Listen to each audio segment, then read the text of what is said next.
भगवान श्री कृष्ण पूर्ण परमात्मा के अवतार थे और उनकी लीला का पार पा जाना साधारण मनुष्य की समझ से परे है। पूर्ण परमात्मा होने पर भी वे कैदखाने में प्रकट होते हैं, नंद बाबा के गायों को चराते हैं, सभी ग्वालों के संग क्रीड़ा करते हैं और गोकुल की गोपियों के घरों से माखन चुराते हैं। इतनी लीला करने वाले लीलाधर को अगर किसी ने परमात्मा जाना तो उनके भक्तों ने, बाकी सबने उनको माँ देवकी का जाया और माँ यशोदा का पाला एक साधारण मनुष्य मात्र समझा। भगवान ने हमेशा कर्म को प्रधानता दी है। अपने कर्म से उन्होंने देवराज इंद्र का अभिमान तोड़ा। वे चाहते तो इंद्र के द्वारा बरसाए मेघों को धरती पर आने नहीं देते, परंतु उन्होंने गोकुल के वासियों को कर्म से समझाया कि आप जिस वृंदावन पर्वत पर अपनी गौ चराते हो उसकी रक्षा करो, उसका सम्मान करो। साथ ही इंद्र को यह शिक्षा दी कि अपने कर्तव्य पर अभिमान नहीं करें। इसी कर्म के महत्व को समझाने को उन्होंने 7 दिन तक पर्वत को अपनी तर्जनी से उठाया था। जब उन्होंने बर्बरीक के बाणों का असर खुद पर किंचित मात्र भी नहीं होने दी, तब यह भी उनकी लीला थी। और जब उनके देहत्याग का समय आया तब भी उन्होंने कर्म को प्रधान बताया। जब प्रभु त्रेता युग में श्री राम अवतार लिया था तब उन्होंने बाली को छिप के मारना पड़ा, परंतु उन्होंने खुद के द्वारा मनुष्यों श्री कृष्ण की लीलाओं से शायद ही कोई शख्स अनजान होगा। लेकिन क्या आप जानते हैं कि कृष्ण की मृत्यु कब और कैसे हुई थी? वो कौन था जिसके हाथों श्री कृष्ण की मृत्यु हुई? मानवता और मानव जाति को लगभग नष्ट कर देने वाला कुरुक्षेत्र का युद्ध शांत हो चुका था। अपनी जीत पर पांडव खुश नहीं थे, बल्कि युद्ध से हुई तबाही को देखकर उनका मन बहुत विचलित था। युद्ध के बाद श्री कृष्ण पांडवों के साथ गांधारी और धृतराष्ट्र के पास बेटे दुर्योधन की मौत पर शोक जाहिर करने और क्षमा मांगने पहुंचे। दुर्योधन का खून में लथपथ शरीर और अंधे माँ बाप की आंखों से आंसुओं की बाढ़ से पांडवों का भी दिल भर आया था। गांधारी पांडवों को छोड़ श्री कृष्ण को दुर्योधन की मौत का असली जिम्मेदार मानने लगी। गांधारी ने श्री कृष्ण पर चीखते हुए कहा, आप द्वारकाधीश हैं, जिनकी पूजा मैंने खुद विष्णु अवतार मानकर की। क्या आप अपने किए पर जरा भी शर्मिंदा हैं? आप चाहते तो अपनी दिव्य शक्तियों से इस युद्ध को टाल सकते थे। बेटे की मौत पर आंसू बहाने वाली एक माँ का दुख तुम खुद अपनी माँ देवकी से जाकर पूछो, जिसने अपने 7 बच्चों को अपनी आंखों के आगे मरते देखा है।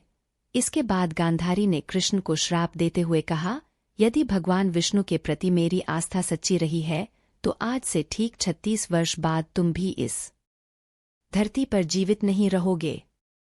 द्वारका तबाह हो जाएगा और यादव वंश का हर इंसान एक दूसरे खून का प्यासा हो जाएगा।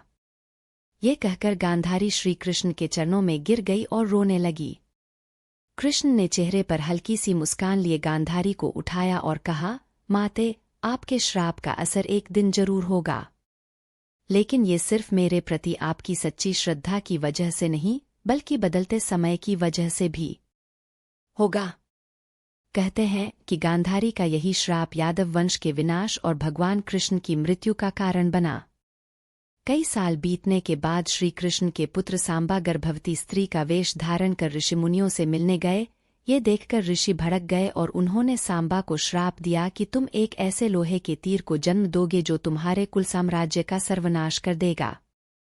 इससे सांबा बहुत डर गए और उन्होंने इस पूरी घटना के बारे में उग्रसेन को बताया। सांबा को इस श्राप से बचाने के लिए उग्रसेन ने कहा कि वो एक तीर का चूर्ण बनाकर उस प्रभास नदी में प्रवाहित कर दे। ऐसा करने से वो श्राप मुक्त हो जाएगा। जिस इलाके में इस चूर्ण को जमा किया गया था वहां एक खास प्रकार की घास उगाई।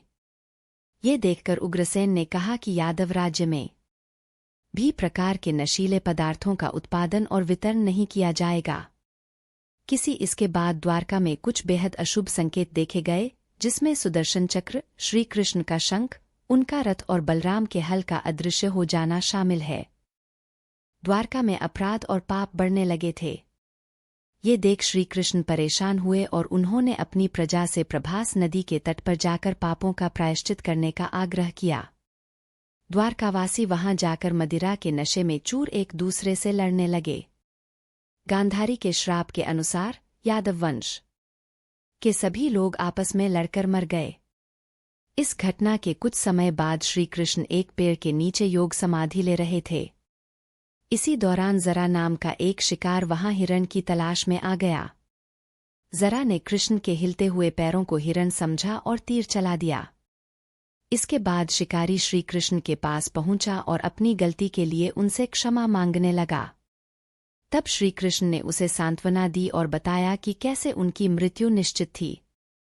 श्री कृष्ण ने कहा, त्रेता युग में लोग मुझे राम के नाम से जानते थे। राम ने सुग्रीव के बड़े भाई बाली का छिपकर वध किया था। अपने पिछले जन्म की सजा उन्हें इस जन्म में मिली है। दरअसल जरा ही पिछले जन्म में बाली था। यह कहकर श्री कृष्ण ने अपना शरीर त्याग दिया। श्री कृष्ण की मृत्यु को ही कलयुग की शुरुआत माना जाता है।